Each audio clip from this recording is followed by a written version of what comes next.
Inside this box is the best way for you to drop weight on your car while increasing its liability and longevity. It'll even save you money if you plan to keep your car long term.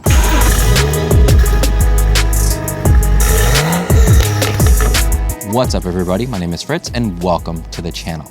Thanks to lithium battery technology now being able to transfer over into cars without them blowing up, we're able to shed off up to 70% of the weight from that conventional lead acid battery design. And the one that we have here today comes to us from Antigravity, which features their restart technology, that even if the charge is low on the battery, it will save enough juice for a few jump starts, and all that you need to do in that case is drive the car around for about 45 minutes or hook it up to a charger when you get back home. And since the M235i is due for a battery change and this is a different capacity battery, we will code that in to prevent any overcharging. But the Antigravity battery itself has a built-in battery management system that will protect it in the event of overcharging. But let's first start off at the trunk. In the 2 Series, the battery is directly under the floor cover, while the 3 Series will be behind the passenger side corner.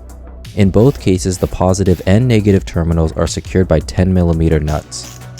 With them off, remove the top brace, which also uses 10mm, and the foam insert. While the locking plate needs a 13mm to be removed.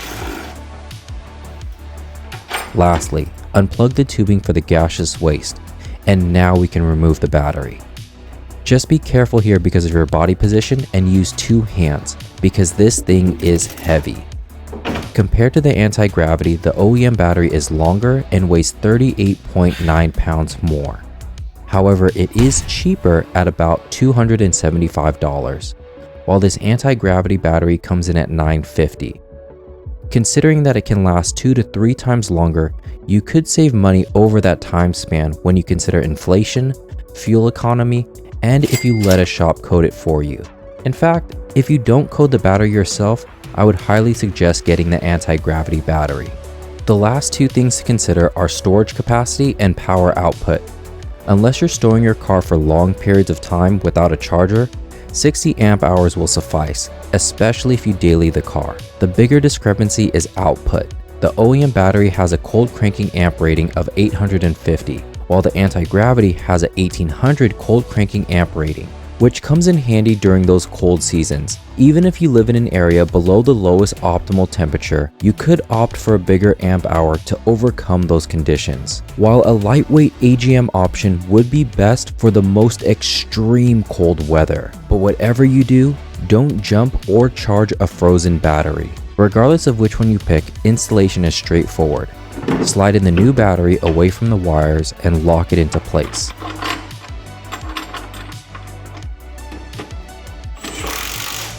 Then place on the terminals and snug them down, which will be a little tighter on the negative end.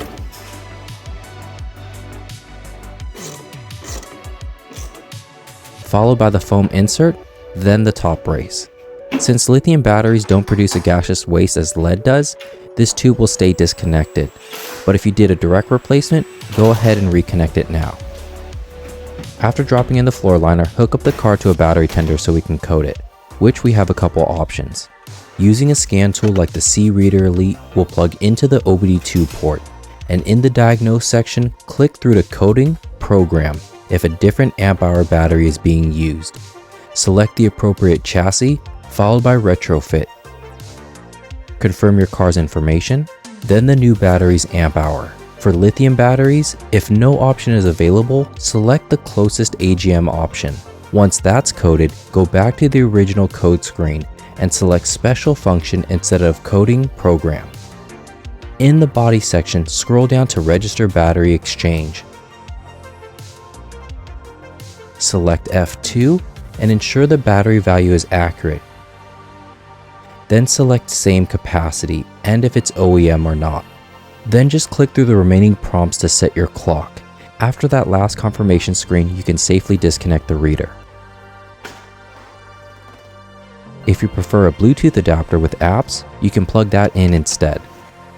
Coding in a new amp hour can be done with bimmer code by going into the expert mode of the front electronic module, then selecting battery class, followed by the new amp hour and type. Afterwards, we will reset the rate of charge by registering the battery with bimmerlink. However, if you did a direct replacement, you only need to do this step, which is simply clicking through in the battery section. With it coated, disconnect the tender and fire up the car. When comparing it to OEM, it's about a second quicker.